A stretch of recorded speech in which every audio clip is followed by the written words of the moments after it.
Good morning, everyone. I am Arpiliada Marchi and BSed Filipino 2B student, and for today's video is all about the discussion of neoliberalism. Neoliberalism is related to laissez-faire economics, a school of thought that prescribes minimal amount of government interference into the economic issues of individual and society. Laissez-faire economics proposes that continued economic growth will lead to technological innovation, expansion of free market, and limited state of interference. Neoliberalism is sometimes confused with libertarianism. However, neoliberals typically advocate for more government intervention into the economy and society than libertarianism.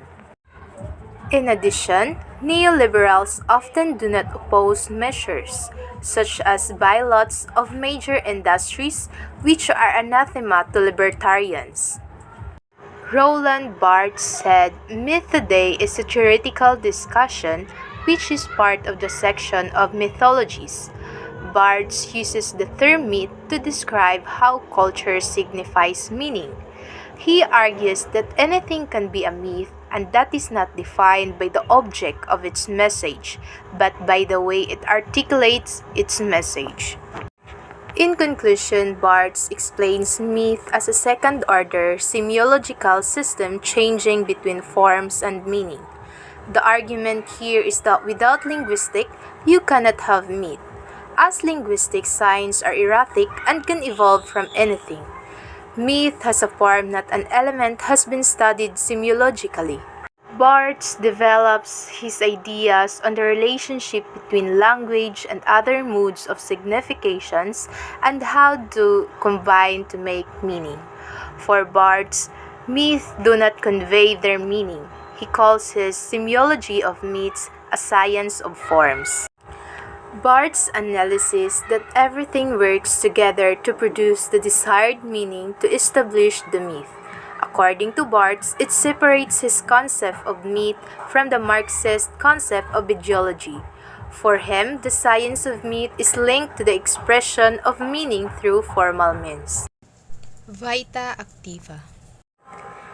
In The Human Condition, philosopher and political thinker Hannah Arendt argues that the vita activa, or active life, is the fundamental condition of human existence.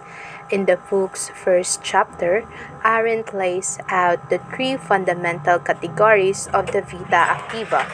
First, the labor, second, work, and third, action. These categories also make up the main topics of the book. The first category is labor, which it refers to the activities that sustain biological life or that the analogous of the sustaining of biological life. Producing food and shelter can be considered the most basic kind of laboring. Laboring is the naturalness of human condition, and it includes everything humans do for sake of consumption. The final category is the action, which it describes activities among people. Arendt tends to identify action most often with political activities, but things people do that involve communication and relations may be thought as an action as well. Arendt takes the phrase vita activa from the traditional distinction between the active life and the contemplative life, or the vita contemplative. In Western intellectual history, the active has been considered inferior to the contemplative. Arendt traces this ranking of the contemplative over the active to downfall of political life in late antiquity.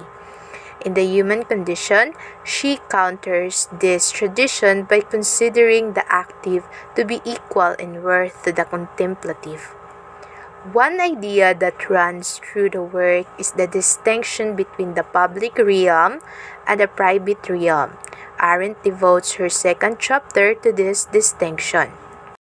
Looking back at the Greek city-state, Arendt observes that freedom to act or action took place in the political or public realm and that necessities of life. Labor took place in the private realm of the household. Historical changes in the relationship between action and labor have been connected to changes in the relationship between the public and the private, in particular, the rise